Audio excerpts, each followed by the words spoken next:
శుక్లాంబరధరం విష్ణుం శశివర్ణం చతుర్భుజం ప్రసన్నవదనం ధ్యాయేత్ సర్వవిఘ్నోపశాంతయే అగజానపద్మార్కం గజానమహార్నిశం అనేకదంతం భక్తానాం ఏకదంతముపాస్మహే. ఓం గం గణపతయే నమః. ఓం శ్రీమాత్రే నమః. ఓం శ్రీ గురుభ్యో నమః. మా ఆది ఆశ్రమం చూస్తున్నటువంటి మీ అందరికీ పేరు పేరున నా హృదయపూర్వక నమస్కారాలు.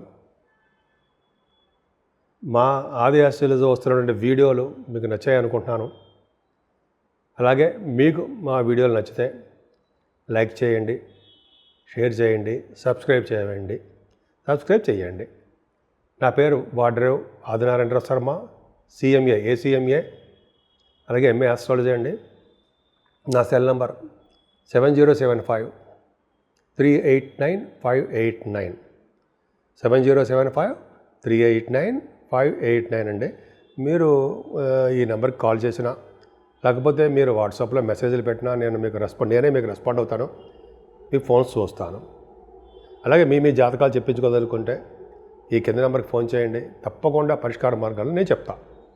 అంతేకాదండి, మనం 16వ తారీఖు మే నుంచి 31వ తారీఖు మే, అంటే 16th మే 2025 టు 31st మే 2025 వరకు కూడా ఈ 15 రోజులు ఎలా ఉండబోతున్నాయి 12 రాసుల వాళ్ళకి అంటే అద్భుతంగా ఉండబోతుందండి. ముఖ్యంగా 3 గ్రహాలు, అంటే ఆల్మోస్ట్ గురుడు మారాడు, గురుగ్రహము, రావుకేతులు, ఈ ముగ్గురు కూడా జస్ట్ నిన్నేమో 15వ తారీఖు గురుగారు మారితే రావుకేతులు కూడా 19వ తారీఖు మారుతున్నారు. అద్భుతమైన ఫలితాలు ఉంటాయండి మనకి అందరికీ కూడా. పైగా పుష్కర స్నానం, పుష్కరాలు ఆల్మోస్ట్ మీకు 26వ తారీఖు వరకు ఉంటాయండి. అవి 15వ తారీఖు స్టార్ట్ అయ్యిందిగా 12 రోజులు ఉంటాయి. జనరల్గా మీరు అమావాస్య ముందు రోజు వరకు ఉండొచ్చు. సరే, ఈ 12 రోజులు కూడా పుష్కర స్నానాలు చేస్తారు. వివిధ రాశుల వాళ్ళకి ఎవరెవరు వెళ్తున్నారు పుష్కర స్నానాలకి అందరికీ చెప్పుకుందాం. వృషభ రాశిలోనే రవి బుధులు ఉన్నారండి. 24వ తారీఖు నుంచి బుధుడు వస్తున్నాడు. రవి బుధులు కనుక జనరల్గా మన రాశిలో కానీ మన లగ్నంలో కానీ రవి బుధులలో ఉంటే వాళ్ళకి అపారమైన విద్య, పాండిత్యం, సూక్ష్మ బుద్ధి అవన్నీ ఉంటాయండి. చురుకుదనం అవన్నీ ఉండడానికి అవకాశాలు ఉన్నాయని శాస్త్రం చెప్తుంది. పైగా శని చూస్తుండే కాబట్టి చిన్న చికాకులు అవి ఉండొచ్చు. కానీ సెకండ్ భావంలో గురుడు అద్భుతం అండి. మీకు ఒక సంవత్సరం పాటు ధనానికి, అలాగే ప్రేమగా వండే ఆ భోజనానికి, ఫుడ్కి ఇబ్బంది పడరు. అంటే చక్కగా ఫుడ్ మీకు ప్రేమతో వడ్డించేవాళ్ళు, ప్రేమతో పెట్టేవాళ్ళు ఉంటారు. మీ మదరు, మీ మిస్సెస్ గారు, మీ తోబుట్టు వాళ్ళు అవ్వచ్చు, వాళ్ళందరూ వచ్చి ప్రేమగా మీరు తింటారు భోజనం. అలాగే ఫైనాన్షియల్గా ఏమాత్రం ఇబ్బంది పడరండి. కుటుంబంలో సౌఖ్యం ఎక్కువ, భార్య విడిపోవడం, దూరంగా అవ్వడం అది చాలా తక్కువగా ఉంటాయి. ద్వితీయ భావం కుటుంబ స్థానం చాలా బాగుంది కాబట్టి చక్కటి వృద్ధికరంగా ఉంటుంది వృషభ రాశి వారికి. ఇది వృషభ రాశి వారికి చాలా బాగుందండి. పైగా 3rd భావంలో కుజుడు అంత అద్భుతమైన ఫలితాలు ఇవ్వడండి. ఎందుకంటే కుజుడు ప్రభావం వలన, అంటే మీకు నీచస్థితిలో కుజుడు వలన అంత రియల్ ఎస్టేట్ రంగంలో మనకు బాగోదు. మీ తమ్ముళ్ళకి అంత అద్భుతంగా ఉండదు. కమ్యూనికేషన్ స్కిల్స్ విషయంలో కూడా అంత అద్భుతమైన ఫలితాలు ఏముంటావు. కేతువు కూడా 19వ తారీఖు నుంచి కేతువు 4th భావంలో ఉంటాడు కాబట్టి విద్యలో ఆటంకాలు కలగడానికి అవకాశం ఉందండి. మీ తల్లిగారి యొక్క ప్రేమ బాగుంటాయి కానీ కొద్దిగా మెడిసిన్స్ వాడాలి. ఆవిడ కూడా వాహనాలని, గృహాలను ఇస్తాడండి ఆయన. రైతులు కూడా బాగుండేది చేస్తుంటాడు, అందులో డౌటే లేదు. కాకపోతే స్టాక్ మార్కెట్లో, షేర్ మార్కెట్లో మీకు లాసులు రావడానికి అవకాశం ఉంది. సినిమా రంగ పరిశ్రమలో మీ రాశిలో ఉంటే వాళ్ళకి అవకాశాలు తక్కువ వస్తూ ఉంటాయి. ఏదేమైనా అష్టమ భావం అంటే అష్టమ స్థానానికి మనకి మీ గురుదృష్టి పెట్టాడు కాబట్టి అష్టమాధిపతి బ్రహ్మాండంగా వచ్చే స్థితిలో ఉన్నాడు కాబట్టి తలవంతలంగా వచ్చే ధనయోగం సంప్రాప్తిస్తుండే, మీకు బాగా డబ్బులు వస్తాయి. అంతేకాకుండా మీకు అంటే మీ రాశి వారికి లా రిలేటెడ్ సంబంధించిన వాటిలో ఏమైనా ప్రాబ్లమ్స్ ఉంటే కోర్టు సంబంధించిన వ్యవహారాల్లో అవి మీకు సక్సెస్ కావడానికి అవకాశాలు ఎక్కువ ఉన్నాయండి. ఏదైనా సేవకాజనం మీకు బ్రహ్మాండంగా ఉంటారన్న సందేహం లేదు. మీ వివాద వేడుకలు, శుభకార్యాలు, భార్యాభర్తల అన్యోన్య దాంపత్య జీవితం బ్రహ్మాండంగా ఉంది. ఏమాత్రం చెడిపోలా, బాగుంది. ఏదైనా అష్టమ స్థానంలో చంద్రుడు అంత అద్భుతమైనవాడు కాదు. 3rd హౌస్ లార్డ్ అష్టమంలో కాబట్టి మంచిది కాదు. గురుదృష్టి ఉంది, గజకేసరి యోగంలో ఉన్నాడు. అష్టమ స్థానం మీకు మీ రాశికి అష్టమ స్థానం. సో 6వ భావం బాగుంది, 8వ భావం బాగుంది కాబట్టి అంటే ఆయుర్దాయం ఎక్కువ ఉంటుందండి. అంటే ఎటువంటి ప్రాబ్లమ్స్ లేకుండా ఆయుష్గాను, ఆయుర్దాయం ఎక్కువ ఉండేట్టుగాను, అంటే ఎప్పుడు కూడా అనారోగ్య సమస్యలు పడకుండా వాటి నుంచి ఆరోగ్యవంతులుగా ఉంటారని అర్థం. అంతేకాకుండా తర్వాత ధనయోగం ఉందని చెప్పినట్టుగా బ్రహ్మాండ డబ్బులు ఉంటాయండి. ఈ లా సంబంధించిన విషయాల్లో మీకు సక్సెస్ రేట్ ఉండడానికి అవకాశం ఎక్కువ ఉంది. కొంతమందికి సాఫ్ట్వేర్ రంగ ఉద్యోగస్తులు కంటే రియల్ ఎస్టేట్ రంగ ఉద్యోగస్తులు రియల్ ఎస్టేట్ వ్యాపారం గురించి చెప్పుకుందామండి. వాళ్ళ వ్యాపార అభివృద్ధి చెందుతుంది, డెఫినెట్గా దినదిన ప్రవర్ధమానం అవుతూనే ఉంటారు, డౌట్ లేదు. వృషభ రాశి వారికి కుజ ప్రభావం బ్రహ్మాండంగా ఉంది, అంటే కుజ దృష్టి ఉంది కాబట్టి వాళ్ళకి విదేశాలు వెళ్ళడము, దూర ప్రాంత ప్రయాణాలు చేయడము, తీర్థయాత్రలు చేయడం వంటి అవకాశాలు చాలా బాగున్నాయి. పైగా మీ రాష్ట్రాధిపతి 9th హౌస్ లార్డ్ లాభంలో ఉన్నాడు, అంటే అద్భుతంగా మీ వ్యాపార అభివృద్ధి బాగుంటుందండి. ముఖ్యంగా కోల్ సంబంధించిన వాటిలోనూ, వ్యాపారాల్లోనూ, ఫార్మా రంగం, ఆటోమొబైల్ ఇండస్ట్రీస్, సిమెంట్, అలాగే మీ ఏ వ్యాపారమైనా ఆ వ్యాపార అభివృద్ధి బాగా డెవలప్మెంట్స్ ఉంటాయి. దశమంలో రాహు ఒక్క చాలండి. నాకు కూడా దశమంలో రాహు అంటే మీరు గంగా స్నానం చేయిస్తాడు.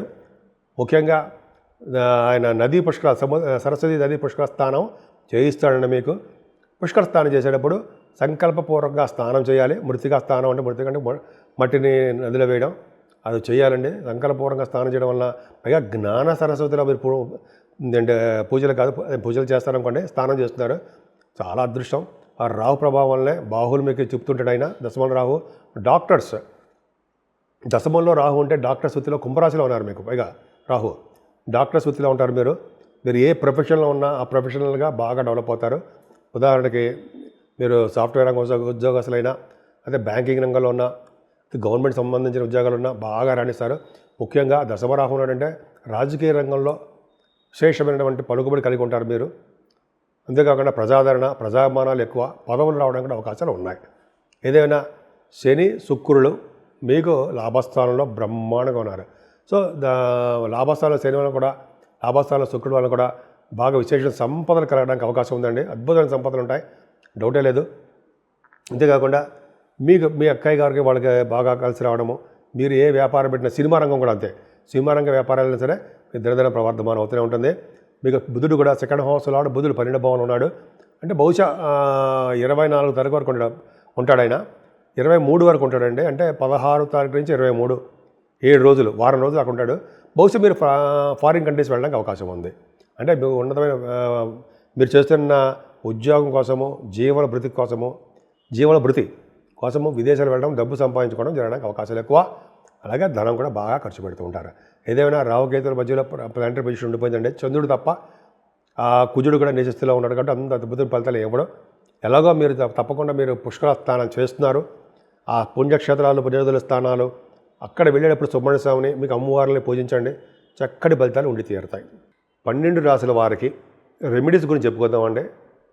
ఏం చేస్తే మన మంచి ఫలితాలు, పూజలు చేస్తే ఎటువంటి ఫలితాలు వస్తాయి, మంచి ఫలితాలు వస్తాయి, ఏ పూజలు చేస్తే బాగుంటుంది.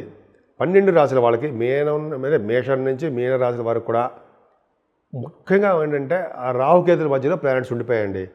అంటే చంద్రుడు ఒక్కడే తిరుగుతూ ఉంటాడు, అది పెద్ద ప్రాబ్లం కాదు. కానీ రాహుకేతుల్లో మధ్యలో సర్పదోషం ఉండడము, కుజుడు కూడా సర్పం అవడం వల్ల ఈ 12 రాశుల వాళ్ళకి ఏది పట్టుకున్నా కూడా ముందుకు వెళ్ళలేకపోతూ ఉంటారు. ఏదో విధంగా కారణాల వల్ల ఆగిపోవడము, డిస్సాటిస్ఫాక్షన్ ఉండడము, ఏదో మనశ్శాంతి లేకుండా ఉండడము, ప్రతి పనిలోనూ కొద్దిగా అపజయాలు కలుగుతూ ఉండడం, ఇవి చాలా ఉంటాయి. కానీ చూసుకోండి, అయితే పుత్రుల వల్ల ఇబ్బంది కలగడము, పెళ్ళిళ్ళు కాకపోవడము, ఉద్యోగాలు రాకపోవడము, అలా చాలా ఉన్నాయండి.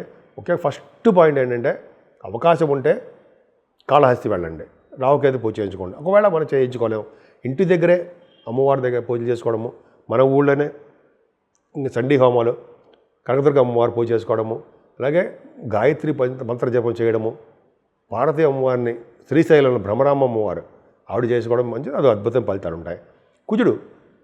కుజుడు కూడా నీచ స్థితిలో ఉన్నాడు కాబట్టి మోపిదేవిలో వెళ్ళి సుబ్రహ్మణ్య స్వామి దర్శనం చేయించుకోవడం చాలండి. వాడు వెళ్తే ఎండలో ఉన్నాయి కాబట్టి ఎండల్లో మీరు తిరక్కండి. కానీ మన ఊళ్ళోనే మనకు చేయించుకుందాం, సుబ్రహ్మణ్య స్వామి పూజలు చేయించుకుందాం, అదొకటి. ఈ 3 చేయించుకోవడం వల్ల సర్పదోషం పోతుంది, అవకాశాలు తగ్గుతాయి. ముఖ్యంగా ఆల్రెడీ మనకి మీ రాశి వాళ్ళందరూ మనందరికీ కూడా 15వ తారీఖు నుంచే నదీ పుష్కరాలు వచ్చాయి. గురుడు మారిపోయాడు, రాహుకేతు కూడా మారిపోయారు. సో మారిపోవడం వల్ల నదీ పుష్కరాలు, సరస్వతి నదీ పుష్కరాలు వచ్చాయండి. ముఖ్యంగా చెప్పదగ్గ సూచన అంటే 12 రాసుల వాళ్ళకి అవకాశాలు చాలా ఉన్నాయి.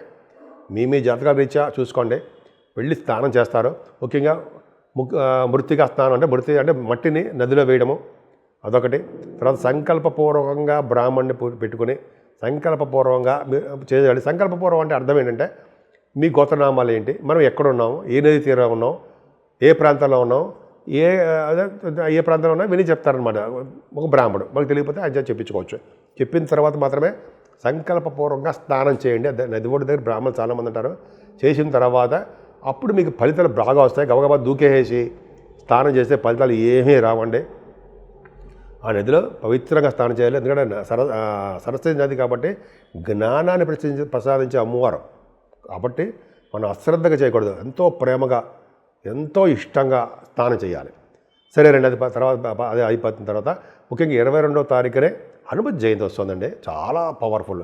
శ్రీ ఆంజనేయ స్వామిని కొలవడం వలన, ఆంజనేయ స్వామిని పూజించడం వలన సర్వదేవతల్ని పూజించినట్టే అని మనకి బుక్స్లో చెప్తున్నారు, గురువుగారు అందరూ చెప్తున్నారు.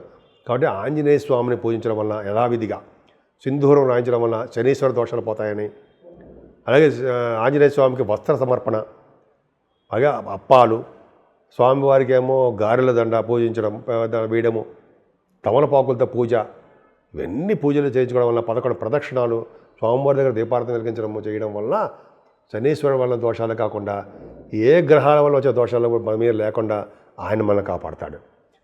శ్రీరామచంద్రుడి వలన మనకి ఆశీస్సులు కలుగుతాయి. అంతేకాకుండా 24వ తారీఖున కూడా శనీశ్వరుడు యొక్క చరిత్ర ఏదో వస్తుందండి, అద్భుతం. ఆ రోజు కనుక మనం తైలాభిషేకాలు చేయించుకుంటూ, ఆంజనేయ స్వాములు పూజలు చేసుకుంటూ, శివాభిషేకాలు చేసుకుంటూ, అలాగే వెంకటేశ్వర స్వామి ధ్వజస్తంభం దగ్గర ఒక అఖండ దీపారాధన పెట్టడం, ఒక కొత్తి వేసి దీపారాధన నువ్వుల నూనె చేయడం వలన శనీశ్వరులు వచ్చే సకల పాపాలు సకల దోషాలు మనకి తగ్గుముఖం పట్టేస్తాయి. సో ఈ విధంగా మీరు ఏమాత్రం అవకాశం ఉన్నా ఏదో ఒకటి పూజ చేసుకోవడం వలన, మహావిష్ణువుకి తులసిమాల సమర్పించడం వలన మంచి అద్భుతమైన ఫలితాలు ఉంటాయండి. మీకు ఏది అనిపిస్తే అది చేయండి.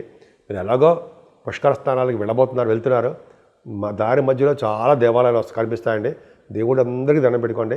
సర్వ శుభాలు, సర్వ సౌఖ్యాలు, సర్వ సంపదలు మీకు సిద్ధిస్తాయి.